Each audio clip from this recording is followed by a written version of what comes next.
सभी भक्तों को मेरा प्रणाम। आज हम आपको सुनाने जा रहे हैं उत्पन्ना एकादशी की पवित्र कथा।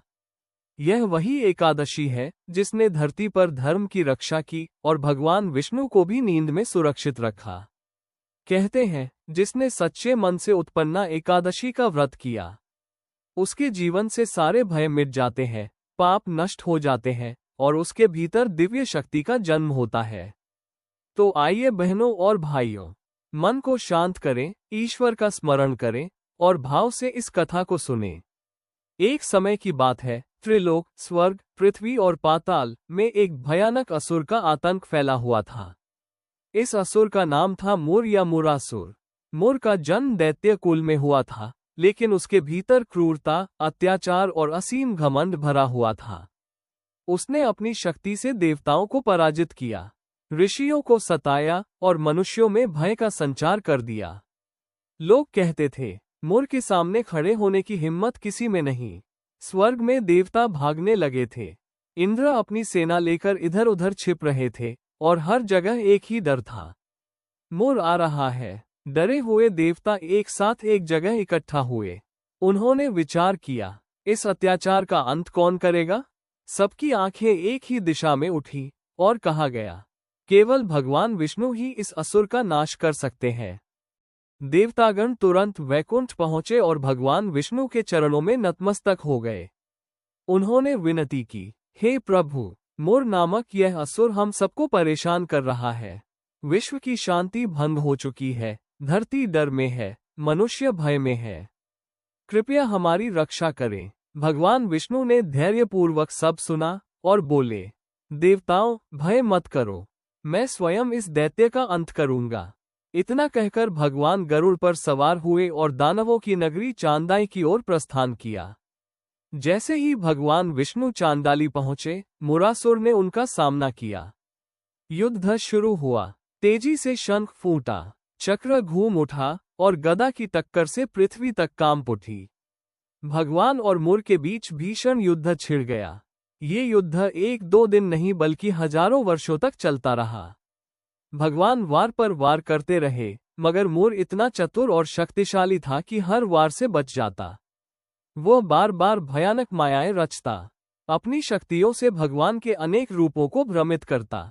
कभी पवन वेग से दौड़कर हमला करता, तो कभी आसमान में छिपकर विषैले अस्त्र चलाता। ये युद्ध अब पृथ्वी का नहीं रहा था, ये धर्म और अधर्म की लड़ाई थी।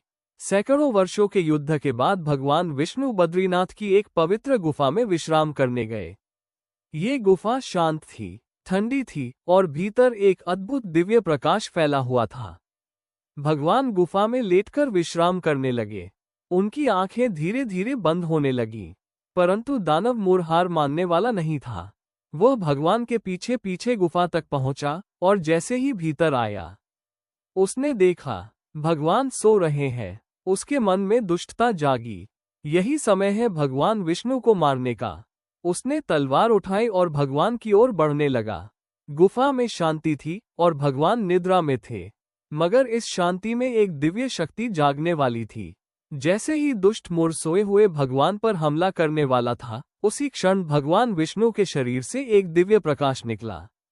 उस प्रकाश से प्रकट हुई एक तेजस्वी, अद्भुत, स्वर्णिम कन्या।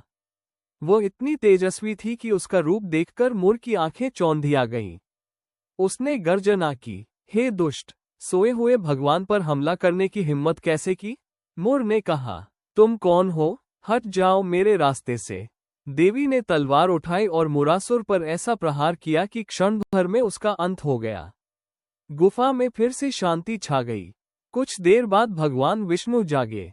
उन्होंने मुर का शरीर देखा और सामने खड़ी उस दिव्य कन्या को भी। भगवान मुस्कुराए और बोले, कन्ये, तुम कौन हो और यहाँ कैसे आई? कन्या ने कहा, प्रभु, मैं आपके शरीर से उत्पन्न हुई हूँ। जब आप विश्राम में थे, तब दुष्ट मुर ने आप पर हमला करना चाहा, इसलिए मैंने उसका वध कर दिया। भगवान विष्णु अत्यंत प्रसन्न हुए। उन्होंने कहा, हे देवी, आज से तुम समस्त पापों को नष्ट करने वाली और भक्तों को मोक्ष देने वाली होगी।